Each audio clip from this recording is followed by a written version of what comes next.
નમસ્કાર દર્શક મિત્રો, આપ જોઈ રહ્યા છો આજકા ભારત ન્યૂઝ। પાટણ ખાતે નારી સંમેલનમાં રાજ્ય કક્ષાએ સિદ્ધિ મેળવનાર દીકરીઓને સન્માનિત કરાઈ। ગુજરાત રાજ્ય મહિલા આયોગ અને પાટણ જિલ્લા પંચાયતના સંયુક્ત ઉપક્રમ મહિલાઓ અને બાળ કલ્યાણ સમિતિના ચેરમેન ભારતીબેન ચૌધરીના અધ્યક્ષસ્થાને ડૉક્ટર બાબા સાહેબ આંબેડકર હોલ ખાતે પાટણ ગુરુવારે નારી સંમેલનનું આયોજન કરવામાં આવ્યું હતું, જેમાં પ્રાર્થના દ્વારા કાર્યક્રમની શરૂઆત કરી મંચ શ્રી મહાનુભાવો હસ્તે દીપ પ્રગટાવ્યા કરી કાર્યક્રમને ખુલ્લો મૂકવામાં આવ્યો હતો। નારી સંમેલનમાં મહિલાઓ માટેની ઊંડી સમજ ધરાવતા નિષ્ણાંત મહિલાઓ અને તજ્ઞો દ્વારા સરળ સમજ આપવામાં આવી હતી, જ્યારે રાજ્ય કક્ષાએ ખેલ મહાકુંભમાં વિશિષ્ટ સિદ્ધિ મેળવનાર દીકરીઓ વિશિષ્ટ સન્માન કરવામાં આવ્યું હતું। મહિલાઓમાં નારી અદાલત, મહિલા શક્તિકરણ અને મહિલા વિષયક યોજનાઓ અને બાળ લગ્ન કરવા અંગે તજ્ઞો દ્વારા જાણકારી આપીને શપથ લેવડાવવામાં આવી હતી, તેમજ દીકરીઓ ધામણી કીટ અને આંગણવાડીમાં રસ કામગીરી કરનાર બહેનોને મહાનુભાવોના હસ્તે પ્રમાણપત્ર આપી સન્માનવામાં આવ્યા હતા।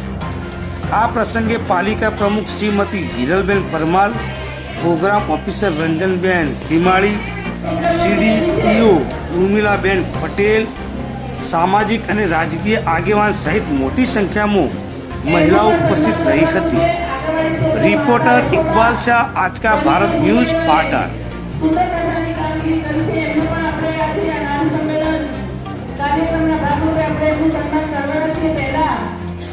આપણે દરેક મહેમાનો બે મિનિટ એમનો પ્રવચન સાંભળીશું। તો સૌપ્રથમ અમારા જિલ્લાના પ્રોગ્રામ ઓફિસર બેન શ્રી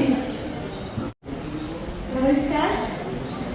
આજના આ નારી સંમેલન કાર્યક્રમમાં ઉપસ્થિત આપણા મહિલા સમિતિના ચેરમેન શ્રી ભારતીબેન, નગરપાલિકાના પ્રમુખ શ્રી આપણા હિરલબેન, બેન શ્રી કેતનબેન, માનસીબેન અને અત્રે મંચ પર ઉપસ્થિત તમામ મહાનુભાવો, અત્રે સભામાં ઉપસ્થિત તમામ કાર્યકર બહેનો, લાભાર્થી બહેનો, નાના ભૂલકાઓ, પત્રકાર મિત્રો, આંગણવાડી કાર્યકર, મુખ્ય સેવિકા બહેનો, તમામ સ્ટાફ, આજનો જે નારી સંમેલનનો જે કાર્યક્રમ છે એના અંતર્ગત આપણે સૌ ભેગા થયા છીએ, ત્યારે નારી સંમેલન મારા દરેક વખતે છે ને એક વાત બધાને કેવી મને હંમેશા એક વસ્તુ થાય છે કે હમણાં જ આપણે 8મી માર્ચ કયો દિવસ ઉજવણી કરી?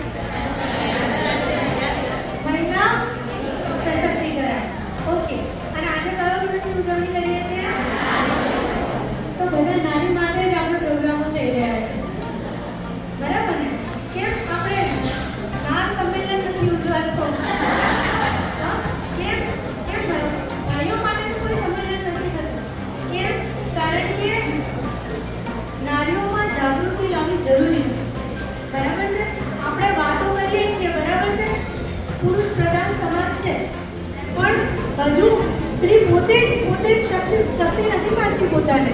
સ્ત્રી પોતાને જ હજુ અબળા માને છે, બરાબર છે? સ્ત્રી પોતાને જ્યારે સક્ષમ નથી કરતી તો ત્યારે આવા નારી સંમેલનો કરવાના થાય છે, ત્યારે મહિલા સશક્તિકરણની વાતો કરવાની। આપણે હમણાં છે બેબી કિટનું વિતરણ કર્યું, કેમ? કારણ કે બેબી કિટથી આપણે વાલી દીકરી યોજના લાવવી પડે, કેમ? કારણ કે દીકરીઓનો જન્મ, દીકરીનો જ્યારે જન્મ થાય છે ત્યારે લોકોમાં માનસિકતા એવી હોય છે કે નાખુશ થઈ જાય છે। દીકરાનો જન્મ થાય છે ત્યારે લોકોમાં ખુશી રાખે છે, ત્યારે ખુશી પહેલા આપે છે, બરાબર? અત્યારે ઘણું એવું સમાજમાં સારું એવું ચલણ થઈ ગયું છે કે દીકરીઓને લોકો આવકારે છે, એવા સમાજને હું અભિનંદન આપું છું। પરંતુ હજુ ક્યાંક ને ક્યાંક આપણે માનસિકતા એવી છે કે 5 દીકરીઓ હોય તો આપણે હજુ એવું વિચારીએ છીએ છઠ્ઠો દીકરો આવે, બરાબર? તો વાલી દીકરી યોજનાઓ, આવા નારી સશક્તિકરણના આપણે સંમેલનો કરીએ છીએ, કેમ? કારણ કે હજુ આપણા સમાજમાં હજુ પણ મહિલાઓમાં એવી માનસિકતા છે કે દીકરો આવે તો સારું। તો અત્યારે જે પણ માતાઓ બેઠી છે એ પોતે દીકરી હશે ત્યારે તમે આગળ આવે ને. એટલે વસ્તુ એ છે કે આપણે આપણી જ શક્તિને ઓળખતા નથી.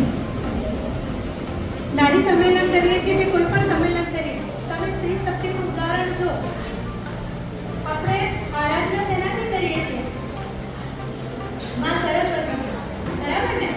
આપણે સરસ્વતી પૂજનથી આપણે આખું પ્રોગ્રામ શરૂ કરીએ છીએ, બરાબર? નારી શક્તિને આપણે તમે જુઓ દરેક સ્ટેજ પર જ્યારે લક્ષ્મીની વાત આવે ત્યારે સરસ્વતી માતાની પૂજા કરીએ છીએ. હા કે ના? જ્યારે કોઈ શું કહેવાય, કોઈ આસુરી શક્તિને નાથવા માટે અથવા કોઈ વિઘ્નને દૂર કરવા માટે આપણે માં કોનું દુર્ગાનું પૂજન કરીએ છીએ. સાચું કે ખોટું? જ્યારે મહાદેવ પણ દુર્ગાને પૂજે છે કે માતા તમે અમુક આસુરી શક્તિ, અમુક વિઘ્નો છે એને તમે દૂર કરો.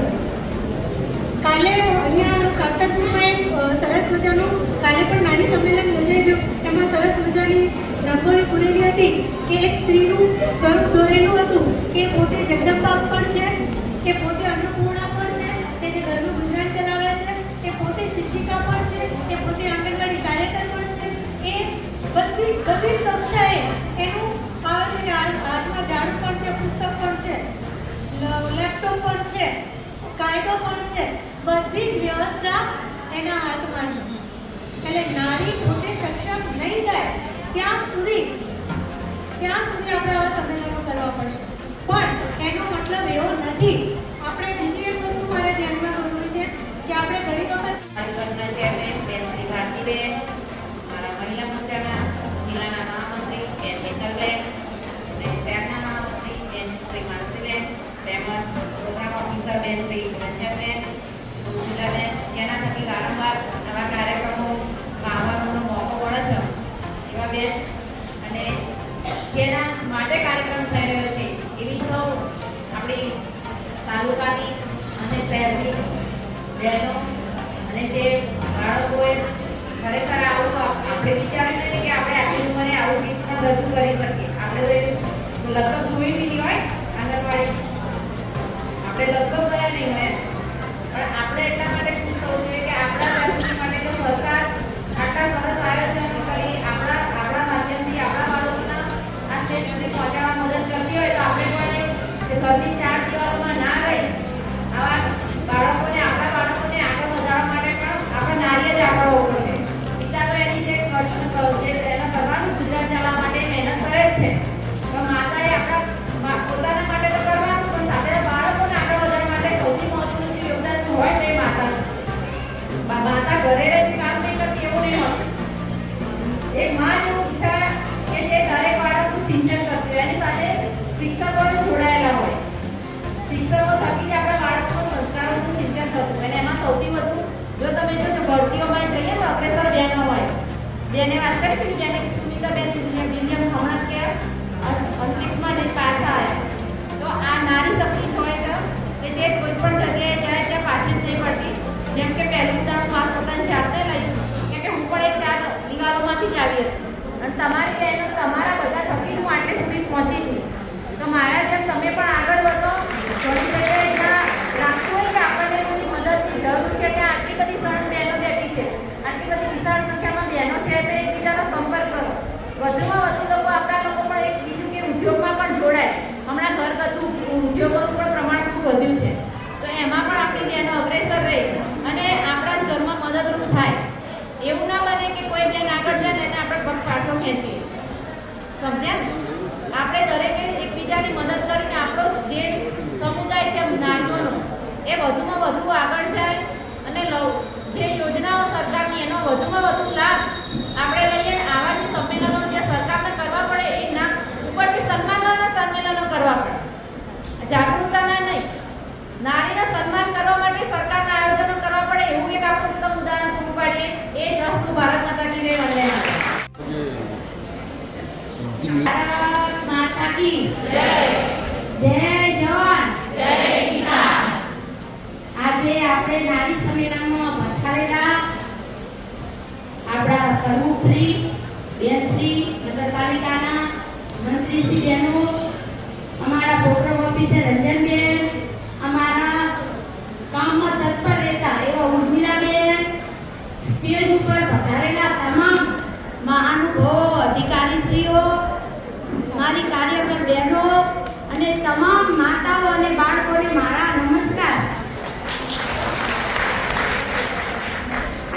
પત્રકાર મિત્રો,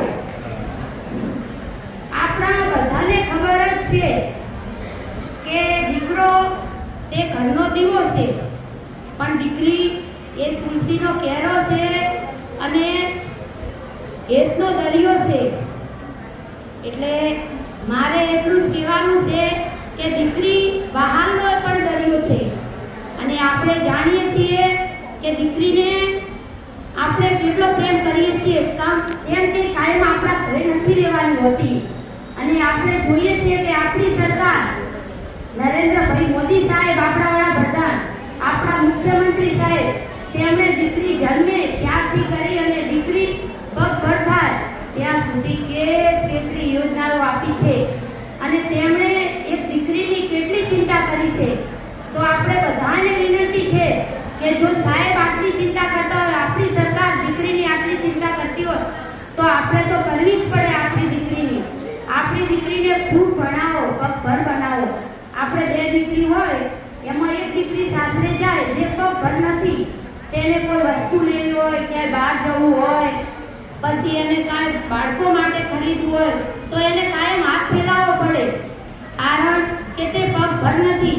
અને આપણા બધાને ખબર છે કે હાથ ફેલાવવો કેટલો મુશ્કેલ છે.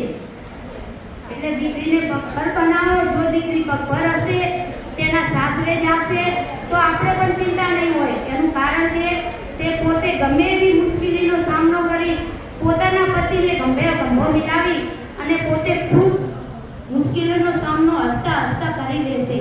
અને બધાને મારી એક જ વિનંતી છે કે આપણા ઘરમાં, આપણા પરિવારમાં જો પ્રેમ કરવો હોય તો 2 વ્યક્તિને જ કરો.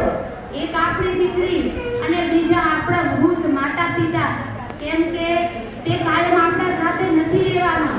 એમનો સમય થશે એટલે આપણા ઘરમાંથી વિદાય લઈ લેશે. એટલે તંદુરસ્ત રહો, ખુશ રહો અને મા ભગવતી શંભુ ભવાનીના આશીર્વાદ આપણા ઉપર સદૈવ. અને રબારી સાંસાબેન પવારવા એમની આંગણવાડીમાં પૂર્વ પ્રાથમિક શિક્ષણ આપેલું છે.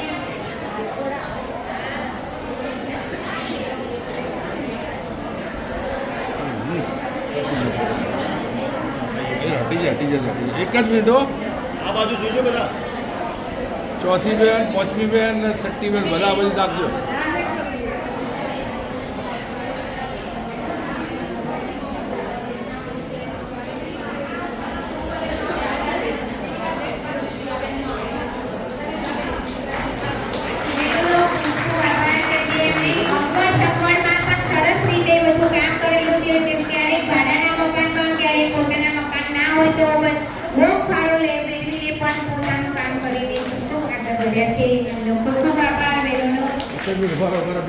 હવે વિશિષ્ટ સિદ્ધિ મેળવનાર દીકરીઓનું પણ